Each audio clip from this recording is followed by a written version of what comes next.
Hi hello welcome back to my channel. ಅನಿರೀಕ್ಷಿತ ಮದುವೆ ಭಾಗ 9. ನಾನು ಹೇಳಿದ್ನಲ್ಲ ಅವನಿ ಯಾರೋ ಪರಿಚಯದವರು ಅನಿಸಿ ನೋಡೋಕೆ ಹೋದೆ ಅಂತ ಆವಾಗಲೇ ಹೇಳಿದೆ ಅಲ್ವಾ. ಯಾರೋ ಆ ಪರಿಚಯದವರು ನಿನ್ನ ತುಟಿಯನ್ನು ಕಚ್ಚುವಷ್ಟು ಹಕ್ಕು ನಿನ್ನ ಗಂಡನಿಗೆ ಬಿಟ್ಟು ಬೇರೆ ಯಾರಿಗೆ ಇರುತ್ತೆ ಹೇಳು ಅಂತ ಜಾನುಳನ್ನು ಅಣಗಿಸ್ತಾ ಅವನಿ ಕೆಳಗಡೆ ನೋಡ್ತಾ ಹೇಳಿದ್ಲು. ಜಾಹ್ನವಿಗೆ ನಾಚಿಕೆಯಾಗಿ ತಲೆಯನ್ನು ತಗ್ಗಿಸಿದ್ಲು. ಏನು ನೀನು ಮಾತಾಡ್ತಾ ಇರೋದು? ತುಟಿ ಕಚ್ಚೋದು ಅಂದರೆ ಏನು? ಅಷ್ಟೊಂದು ಗಾಬರಿ ಆಗಬೇಡಮ್ಮ. ಅವಳ ಮಾತಿಗೆ ಜಾಹ್ನವಿ ಕಂಗಾಲಾದ್ಲು. ಜಾಹ್ನವಿ, ನಾನಿನ್ನ ಫ್ರೆಂಡ್ ಅಲ್ವಾ, ನನಗೆ ಹೇಳೋಕ್ಕೆ ಏನಿದೆ? ನಿನಗೆ ಅಲ್ಲಿ ನಿಮ್ಮ ಯಜಮಾನರು ಕಾಣಿಸಿದ್ರು ತಾನೇ ಅಂತ ಅವನಿ ಕೇಳಿದ್ಲು. ಜಾಹ್ನವಿ ನಾಚಿಕೆಯಿಂದ ಹೌದು ಅಂತ ತಲೆ ಅಲ್ಲಾಡ್ತಿದ್ಲು. ಜಾಹ್ನವಿ ಅಷ್ಟೊಂದು ನಾಚಿಕೆ ಪಡೋದನ್ನು ನೋಡಿ ಅವನಿಗೆ ಅನುಮಾನ ಬಂದು, ಏನೇ ಫಸ್ಟ್ ನೈಟ್ ಏನಾದರೂ ಆಯಿತಾ? ಯಾಕೆ ಇಷ್ಟೊಂದು ನಾಚ್ಕೊಳ್ತಾ ಇದೀಯಾ ಅಂದ್ಲು. ಛೀ, ಯಾಕೆ, ಬಾಯಿ ಮುಚ್ಚು ಅಂತ ಜಾಹ್ನವಿ ಅವಳನ್ನು ಗದರಿಸಿದ್ಲು. ನಿನ್ನ ನಾಚಿಕೆ ನೋಡಿ ನನಗೆ ಡೌಟ್ ಬಂತು ಅಷ್ಟೇ. ಅಸಲಿಗೆ ಏನಾಯಿತು ಅಂತ ಹೇಳು ಜಾನು. ನೀನು ನಿಮ್ಮ ಯಜಮಾನರನ್ನು ಅಲ್ಲಿ ಹೇಗೆ ನೋಡಿದೆ ಅಂತ ಅವನಿ ಕುತೂಹಲದಿಂದ ಕೇಳಿದ್ಲು ಜಾಹ್ನವಿಯನ್ನು. ಗೊತ್ತಿಲ್ಲ ಅವನಿ, ಡ್ಯಾನ್ಸ್ ಮಾಡಿ ಹೊರಗಡೆ ಬರ್ತಾ ಇರುವಾಗ ಯಾರೋ ನೋಡ್ತಿದ್ದಾರೆ ಅನಿಸಿ ಮೇಲಕ್ಕೆ ನೋಡಿದೆ. ಅಲ್ಲಿ ಅವರು ನನಗೆ ಕಾಣಿಸಿದರು. ಅದೇ ಅವರೇನೋ ಅಲ್ವಾ ಅಂತ ಕನ್ಫರ್ಮ್ ಮಾಡ್ಕೊಳ್ಳೋಕ್ಕೆ ನಾನು ಹತ್ತಿರ ಹೋಗಿ ನೋಡಿದೆ ಅಷ್ಟೇ ಕಣೆ. ನಿನ್ನ ನೋಡಿದ ತಕ್ಷಣ ಸಿಟ್ಟು ಬಂದು ಹೀಗೆ ಮಾಡಿಬಿಟ್ರಾ ಅಂತ ಅವನಿ ನಕ್ಲು. ಅವನಿ, ನಿನಗೆ ಏಟ್ ಬೀಳುತ್ತೆ ನೋಡು ಈಗ. ಸರಿ ಇನ್ಮೇಲೆ ಏನೂ ಅನ್ನಲ್ಲ ಬಿಡಮ್ಮ. ಆದರೆ ಅಷ್ಟೊಂದು ಕುಡಿಯೋಕ್ಕೆ ಕಾರಣ ಏನಾಗಿರಬಹುದು ಜಾನು? ಅವ್ರ ಮಾತು ಕೇಳಿದರೆ ಅವರು ಯಾರನ್ನೋ ಪ್ರೀತಿಸಿರಬಹುದು ಅಂತ ಅನ್ನಿಸ್ತಾ ಇದೆ ಅಂದ್ಲು ಜಾಹ್ನವಿ. ಸಾಕು ನಿಲ್ಲಿಸೆ, ಹೆಣ್ಣು ಮಕ್ಕಳನ್ನು ಕಂಡ್ರೆ ಸಾಕು ಉರಿದು ಬೀಳುವ ನಿಮ್ಮ ಯಜಮಾನರನ್ನು ಯಾರು ತಾನೇ ಪ್ರೀತಿಸ್ತಾರೆ? ನಿನ್ನ ಹುಚ್ಚು ಅಷ್ಟೇ ಕಣೆ ಅದು ಅಂದ್ಲು ಅವನಿ. ಅವನಿ, ಅವರನ್ನು ಏನಾದರೂ ಅಂದರೆ ನಾನು ಮಾತ್ರ ಸುಮ್ಮನೆ ಇರಲ್ಲ ನೋಡು. ಅವರಿಗೆ ಯಾವುದೋ ನೋವಿದೆ, ಅದಕ್ಕೆ ಹಾಗೆ ಮಾಡ್ತಾ ಇದ್ದಾರೆ.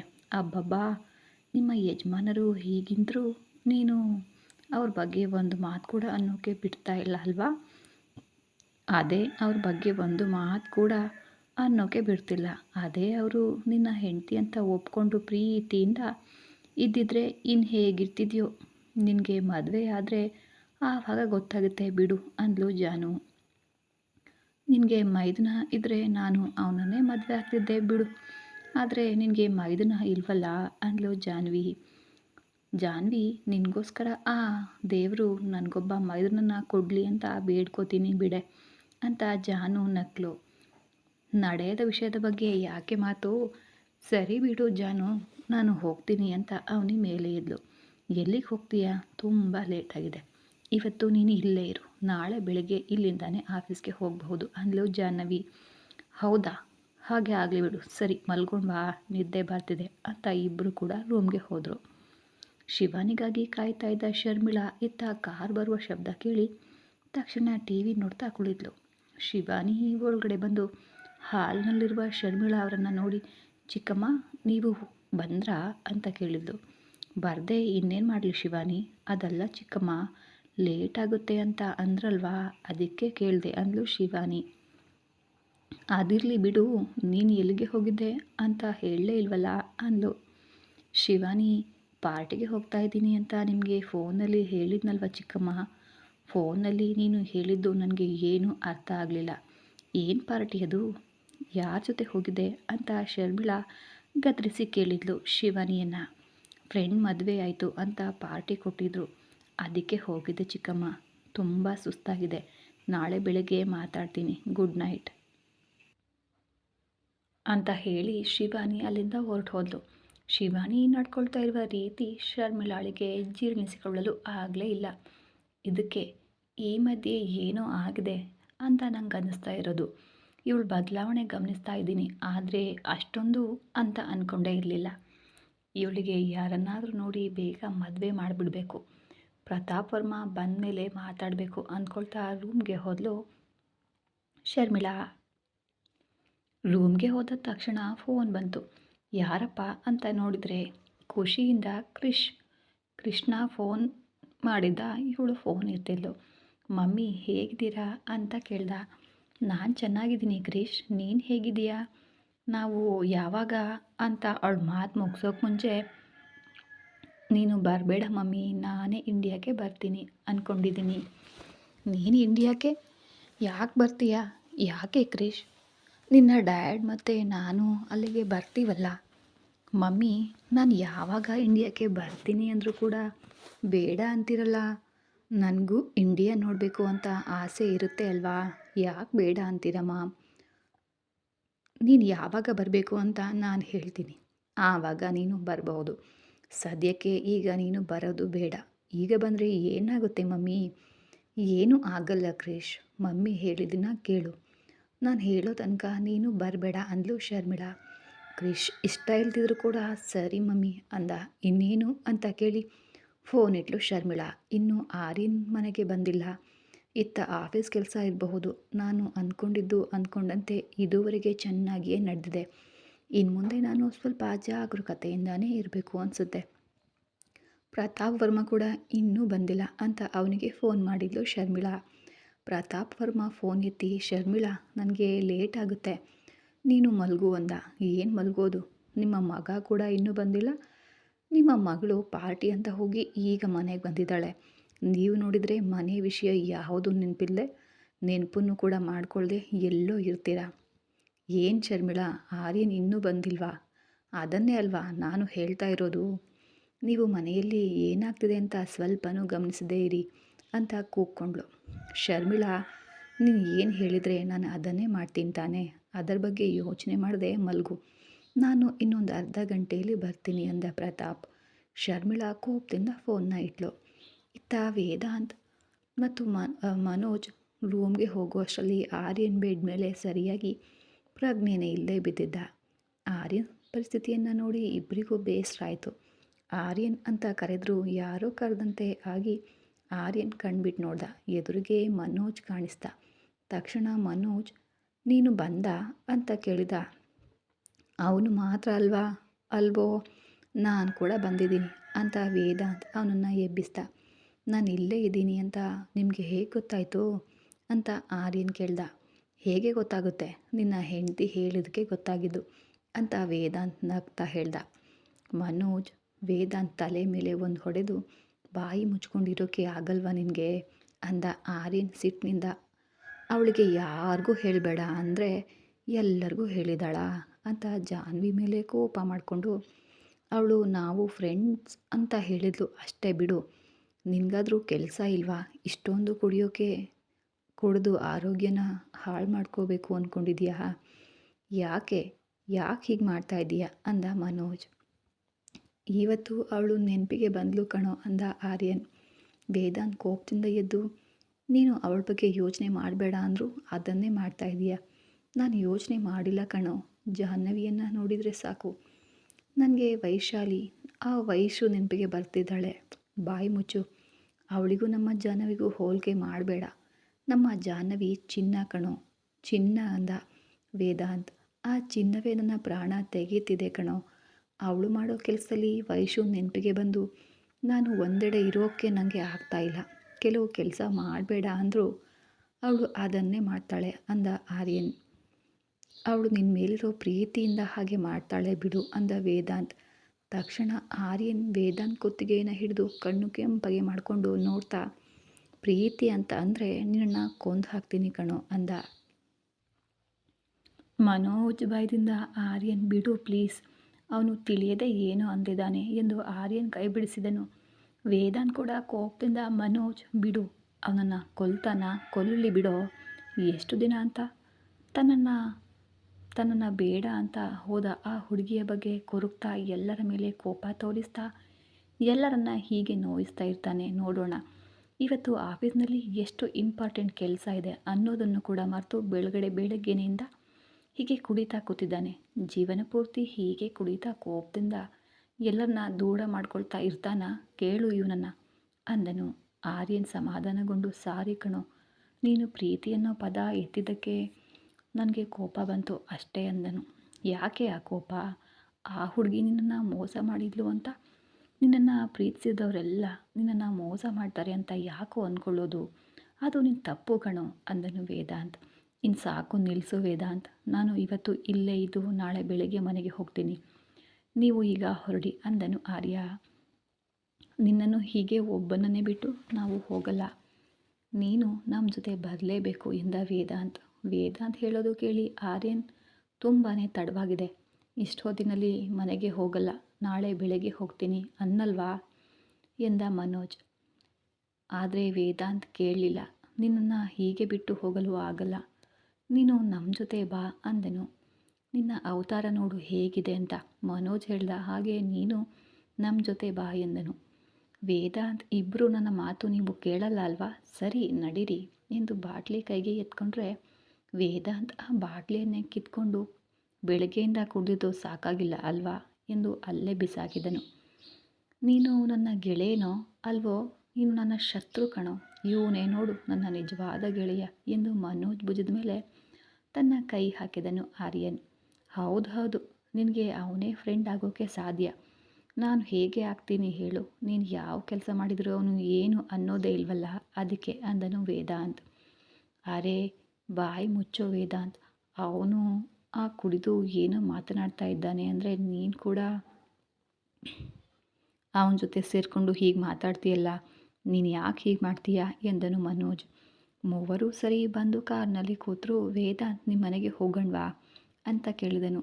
ನಮ್ಮ ಮನೆಗೆ ಯಾಕೆ, ನಿಮ್ಮ ಮನೆಗೆ ಹೋಗೋಣ ನಡಿ, ಇವನಿಗೆ ಏನಾದರೂ ಬೇಕು ಅಂದರೆ ನೋಡ್ಕೊಳ್ಳೋಕ್ಕೆ ಜಾನ್ವಿ ಇದ್ದಾಳೆ, ಅವಳು ನೋಡ್ಕೋತಾಳೆ ಅಂದನು ವೇದಾಂತ್. ಜಾಹ್ನವಿ ಎನ್ನುವ ಹೆಸರು ಕೇಳಿದ ಕೂಡಲೇ ಆರ್ಯನ್, ಮನೋಜ್, ನಾನು ನಿನ್ನ ಒತ್ತಾಯಕ್ಕಾಗಿಯೇ ತಾಳಿ ಕಟ್ಟಿದ್ದು, ಅವಳು ನನ್ನ ಹೆಂಡತಿ ಅಲ್ಲ, ಆ ವಿಷಯ ನಿನಗೆ ಗೊತ್ತು ತಾನೇ ಅಂದನು. ಓ ಪುಣ್ಯಾತ್ಮ, ಹಾಡಿದ್ದೆ ಹಾಡು ಕಿಸ್ಪಾಯಿ ದಾಸ, ಎಷ್ಟು ಸಲ ಹೇಳ್ತೀಯೋ, ನೀನು ಯಾರ ಒತ್ತಾಯಕ್ಕೆ ತಾಳಿ ಕಟ್ಟಿದ್ರು ಅದು ಜಾಹ್ನವಿ ಕುರುಳಿಗೆ ತಾನೇ ಬಿದ್ದಿರೋದು ಅಂದನು ಈ ಕಡೆ ವೇದಾಂತ್. ಈ ವೇದಾಂತ್ನ ಬಾಯಿ ಮುಚ್ಚೋ ಮನೋಜ್ ಎಂದನು ಆರ್ಯ. ಇಬ್ಬರು ಹೀಗೆ ವಾದ ಮಾಡ್ತಾ ಮನೋಜ್ ಮನೆಗೆ ಬಂದರು. ಮನೋಜ್ಗೆ ಆಗಲೇ ಜಾಹ್ನವಿ ಆರ್ಯನ ಮನೆಗೆ ಕರ್ಕೊಂಡು ಬರ್ತಾ ಇದ್ದೀನಿ ಅಂತ ಮೆಸೇಜ್ ಮಾಡಿದ್ದ. ಅವನು ಮೆಸೇಜ್ ಮಾಡಿದ್ರಿಂದ ಜಾಹ್ನವಿ ಮತ್ತು ಅವನಿ ಮಲಗಿ ಮಾತನಾಡ್ತಾಯಿದ್ರು. ಅವರು ಮನೆಗೆ ಬರ್ತಿದ್ದಾರಂತೆ ಎಂದು ಜಾಹ್ನವಿ ಗಾಬರಿಯಿಂದ ಮೇಲೆ ಎದ್ಲು. ಯಾಕೆ ಅಷ್ಟೊಂದು ಗಾಬರಿ, ಯಾರನ್ನ ಕರ್ಕೊಂಡು ಬರ್ತಿದ್ದಾರೆ ಅಂತ ಅವನಿ ಕೇಳಿದ್ಲು. ನಮ್ಮ ಯಜಮಾನರನ್ನ ಅಂತ ಹೇಳಿದ್ಲು ಜಾಹ್ನವಿ. ಓ ಮೇಡಮ್, ಗಂಡ ಬರ್ತಿದ್ದಾರಾ, ಅದಕ್ಕೆ ಇಷ್ಟು ಗಾಬರಿ ಎಂದು ಜಾಹ್ನವಿಯನ್ನು ನೋಡಿ ನಗ್ತಾ, ನೀನು ಯಾಕೆ ಗಾಬರಿ ಪಡ್ತಿದ್ದೀಯಾ ಅಂತ ನನಗೆ ಅರ್ಥ ಆಯಿತು ಬಿಡು, ಆಗಲೇ ತುಟಿಗಳ ಮೇಲೆ ಕಿಸ್ ಕೊಟ್ಟು ಹಾಗೆ ಬಿಟ್ನಲ್ಲ, ಈಗ ಬಂದು ಏನು ಮಾಡ್ತಾನೋ ಅಂತ ಭಯ ಪಡ್ತಿದ್ದೀಯಾ, ಮದುವೆ ಆದಮೇಲೆ ಇವೇ ಕಣೆ ಸ್ವೀಟ್ ಮೆಮೊರೀಸ್, ಬಂಗಾರ, ಎಂಜಾಯ್ ಮಾಡಬೇಕು ಅಂದ್ಲು ಅವನಿ. ನಿನಗೆ ಮದುವೆ ಆದಮೇಲೆ ನೀನು ಎಂಜಾಯ್ ಮಾಡು, ಈಗ ಮಾತ್ರ ನೀನು ಪಕ್ಕದ ರೂಮ್ನಲ್ಲಿ ಹೋಗಿ ಮಲ್ಕೋ ಪ್ಲೀಸ್ ಅಂದ್ಲು ಜಾಹ್ನವಿ. ಅಷ್ಟೇ ಬಿಡು, ಗಂಡ ಬರ್ತಿದ್ದಾನೆ ಅಂದ ಕೂಡಲೇ ಫ್ರೆಂಡ್ನ ಮನೆಗೆ ಹೊರಗಡೆ ಹಾಕ್ತಿದೀಯಾ ಅಂದ್ಲು ಅವನಿ. ಸಾರಿ ಕಣೆ, ನಮ್ಮ ಮದುವೆ ದಿನ ಅವರು ಈ ರೂಮ್ನಲ್ಲೇ ಅಲ್ವಾ ಮಲ್ಕೊಂಡಿದ್ದು, ಅವರಿಗೆ ಇದೇ ಕಂಫರ್ಟ್ ಆಗಿರುತ್ತೆ ಅಂತ ನಿನ್ನನ್ನು ಹೋಗು ಅಂದೆ ಕಣೆ ಅಷ್ಟೇ ಅಂದ್ಲು ಜಾಹ್ನವಿ. ಏ ಜಾನು, ನಾನು ಸುಮ್ಮನೆ ತಮಾಷೆಗೆ ಅಂದೆ, ಸರಿ ಅಷ್ಟೇ, ಸ್ವೀಟ್ ಮೆಮೊರೀಸ್ ಬಗ್ಗೆ ನಾಳೆ ನನಗೆ ಬೆಳಗ್ಗೆ ಎಲ್ಲವನ್ನ ವಿವರವಾಗಿ ಹೇಳಬೇಕು ಅಂದಾಗ ಛೀ ಹೋಗೆ ಎಂದು ಜಾನು ನಾಚಿ ನೀರಾದ್ಲು. ನಿಮ್ಮ ಯಜಮಾನರು ಬರೋ ತನಕ ಈ ನಾಚಿಕೆ ಸ್ವಲ್ಪ ಹಾಗೆ ಇರಲಿಮ್ಮ ಎಂದು ನಗ್ತಾ ಅವನಿ ರೂಮ್ಗೆ ಹೋಗಿ ಮಲ್ಕೊಂಡ್ಳು. ಜಾಹ್ನವಿ ರೂಮ್ನೆಲ್ಲ ನೀಟಾಗಿ ಜೋಡಿಸಿ AC ಫುಲ್ಲಾಗಿ ಇಟ್ಟು ಬಾಗಿಲನ್ನು ಹಾಕಿ ಬಂದು ಹಾಲ್ನಲ್ಲಿ ಕೂತ್ಲು. ಅವರು ಇಲ್ಲಿಗೆ ಬರಲು ಹೇಗೆ ಒಪ್ಕೊಂಡ್ರು ಅಂತ ಆಲೋಚಿಸ್ತಾ ಇದ್ಲು. ಇತ್ತ ಶರ್ಮಿಳಾ ಪ್ರತಾಪ್ ವರ್ಮನಿಗಾಗಿ ಕಾಯ್ತಾ ಇದ್ಲು. ಅರ್ಧ ಗಂಟೆಯಲ್ಲಿ ಬರ್ತೀನಿ ಎಂದ ವರ್ಮ 1 ಗಂಟೆ ಮೇಲಾಯಿತು, ಇನ್ನೂ ಬಂದಿಲ್ಲ. ಕುಡಿಯುವಾಗ ಸಮಯ ಕೂಡ ತಿಳಿಯೋದೂ ಇಲ್ಲ ಇವರಿಗೆ ಅಂತ ಫೋನ್ ಮಾಡಿದ್ಲು. ಪ್ರತಾಪ್ ಫೋನ್ ರಿಸೀವ್ ಮಾಡಿ, ಡಾರ್ಲಿಂಗ್ ಮನೆ ಹತ್ರ ಬಂದುಬಿಟ್ಟೆ ಅಂದನು. ಶರ್ಮಿಳಾ ತಕ್ಷಣ ಫೋನಿಟ್ಟು ಬಾಲ್ಕನಿಗೆ ಹೋದ್ಲು. ಪ್ರತಾಪ್ ಕಾರು ಒಳಗಡೆ ಬರೋದು ಕಂಡಿತು. ಪ್ರತಾಪ್ ಕಾರು ಇಳಿದು ಕೋಟನ್ನು ಕೈಯಲ್ಲಿ ಹಿಡ್ಕೊಂಡು ತೂರಾಡ್ತಾ ನಡೀತಾ ಇರೋದನ್ನು ನೋಡಿದ್ಲು. ಇವರ ವರಸೆ ನೋಡಿದರೆ ಪೂರ್ತಿ ಚೆನ್ನಾಗಿ ಕುಡಿದು ಬಂದ ಹಾಗಿದ್ದಾರೆ ಅಂದ್ಕೊಂಡ ಶರ್ಮಿಳಾ ರೂಮಿಗೆ ಬಂದು ಬಾಗಿಲಲ್ಲಿ ನಿಂತ್ಕೊಂಡ್ಳು.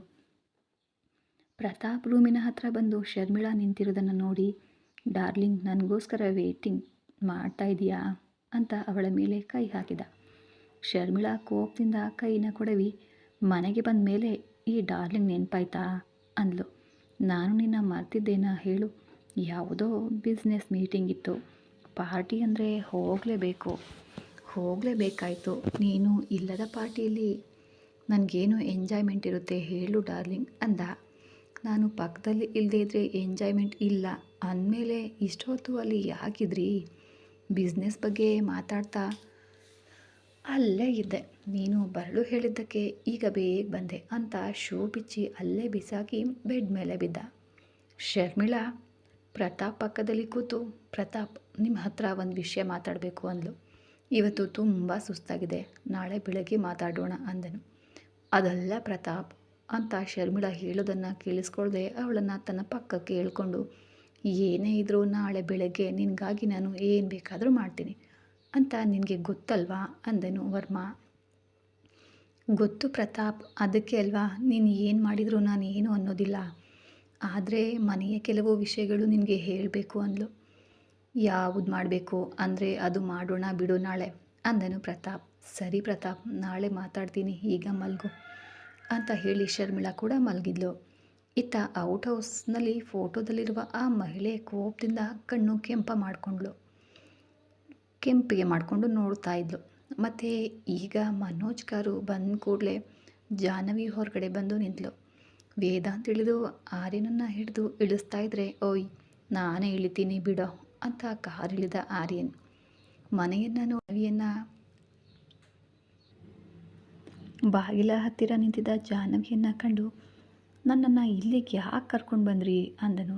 ಇದು ಮನೋಜ್ ಮನೆ ತಾನೇ, ಯಾವುದೋ ಅಪರಿಚಿತರ ಮನೆಗೆ ಬಂದ ಹಾಗೆ ಯಾಕೆ ಅಂತೀಯ, ಬಾ ಒಳಗಡೆ ಅಂದನು ಮನೋಜ್. ನೀನು ಇದೆಲ್ಲ ಬೇಕಂತಲೇ ಮಾಡ್ತಾ ಇದೀಯ ಅಲ್ವಾ ವೇದಾಂತ್ ಅಂದನು ಆರ್ಯನ್.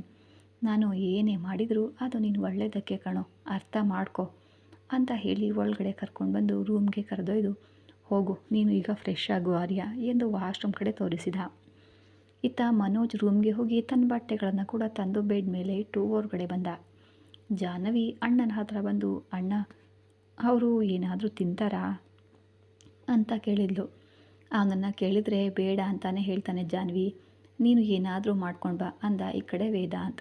ನೀವು ಏನಾದರೂ ತಿಂತೀರಾ ಅಂತ ಕೇಳಿದ್ಲು ಜಾಹ್ನವಿ. ನಾವು ಆಫೀಸ್ನಲ್ಲೇ ತಿನ್ಕೊಂಡು ಬಂದಿದ್ದೀವಿ, ನೀನು ಹೋಗಿ ನಿಮ್ಮ ಯಜಮಾನರನ್ನ ನೋಡು ಅಂದ ವೇದಾಂತ್. ಸರಿ ಎಂದು ಜಾಹ್ನವಿ ಕಿಚನ್ಗೆ ಹೋಗಿ ಫ್ರಿಜ್ಜಿಂದ ದೋಸೆ ಹಿಟ್ಟನ್ನು ತೆಗೆದು ದೋಸೆ ಹಾಕತೊಡಗಿದ್ಲು. ಮನೋಜ್ ನಾನು ಹೊರಡ್ತೀನಿ, ನಾಳೆ ಆಫೀಸ್ನಲ್ಲಿ ಸಿಗೋಣ ಅಂದನು ವೇದಾಂತ್. ಇಲ್ಲೇ ಇರಬಹುದಿತ್ತಲ್ವಾ ಅಂದ ಮನೋಜ್ಗೆ. ಇಲ್ಲ ಕಣೋ ಬಿಡು, ಹೋಗ್ತೀನಿ ಎಂದು ವೇದಾಂತ್ ಮನೆಯಿಂದ ಹೊರಟು ಹೋದ ಅವನ ಮನೆಗೆ. ಜಾಹ್ನವಿ ಆಯ್ತಾ ಎಂದು ಸುಸ್ತಾಗಿ ಕೇಳಿದನು ಮನೋಜ್.